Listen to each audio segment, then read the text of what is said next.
Bilang isang estudyante, alam kong napakahirap talagang mag-ipon ng pera, lalo na't kung umaasa ka lamang sa baon na binigay sa'yo. Kung kaya't ang videong ito ay para sa'yo. Magbibigay ako ng mga tips at tuturuan kita kung paano mag-ipon ng pera. Alam kong konti lang ang iyong baon at talagang napakahirap ang buhay. Kung kaya't tara, panoorin niyo ito. Number 1. Ano ba ang goal mo? Ito ang pinaka-importante sa lahat. Bakit ka ba mag-iipon? Para saan or para kanino? Bibili ka ba ng bagong cellphone? Baka naman bibili ka ng BTS merch? O baka naman skin sa ML? O baka naman picture frame para sa Christmas party? Kapag alam mo na kung para saan ang ipon mo, ang next na tanong ay magkano ito? Ito ba ay 1,000? Baka naman 5,000 or 10,000. Kapag alam mo na rin ang amount ngayon, mag-umpisa ka na mag-compute kung 1,000 bibilhin ko na item.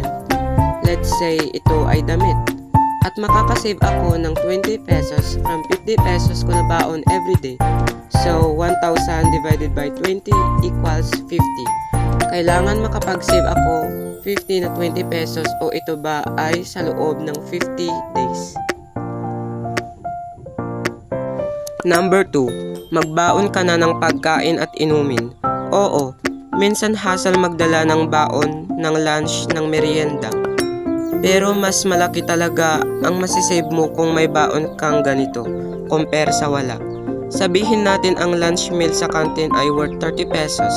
So, i-multiply mo for 5 days. So, 30 times 5 equals 150 pesos. Imagine mo yung 150 pesos na masisave mo kung may baon ka. Isa pa, mas masarap naman talaga magluto si mami, diba? Pero kung hindi talaga kayang magbaon, ang maganda kung bibili ka ng food, dapat yung binibili mo sure na mabubusog ka. Katulad ng tinapay o mga rice meal. Maganda ring ugaliin na wag nang kumain sa hapon, lalo na kung malapit na ang uwian. Mas maganda kung sa bahay ka na lang kumain. Kung nagugustuhan mo ang video na ito, please subscribe. Number 3. Hayaan mo sila. Sa buong estudyante, di maiiwasan yung mga magkayayaan sa iba't ibang trip. Meron dyan mga kaklase na mahilig maglaro sa computer shop, mag-milk tea, bumili ng mga accessories o ng mga novels, at kung ano-ano pang pwedeng pagkagastusan.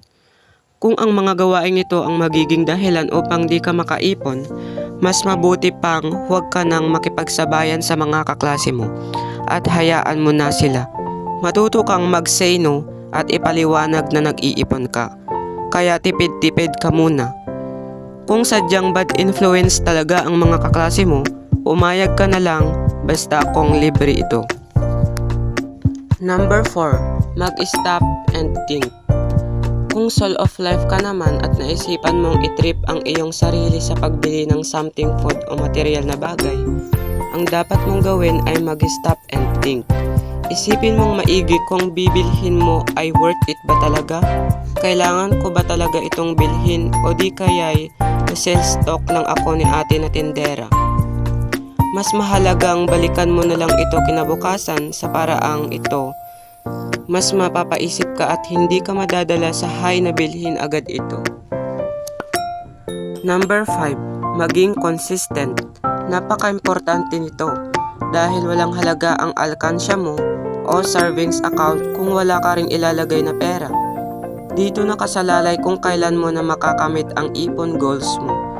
Isa pang magandang practice after mong makuha yung pinag-ipunan mo, let's say, yung damit, ay dapat na patuloy ka pa rin nag-iipon dahil magiging natural habit mo na ito hanggang sa iyong pagtanda. Magiging isa kang good spender at napakahalagang trip nito bilang isang tao. So ngayon, ano pang hinihintay mo? Mag-ipon ka na. Now na.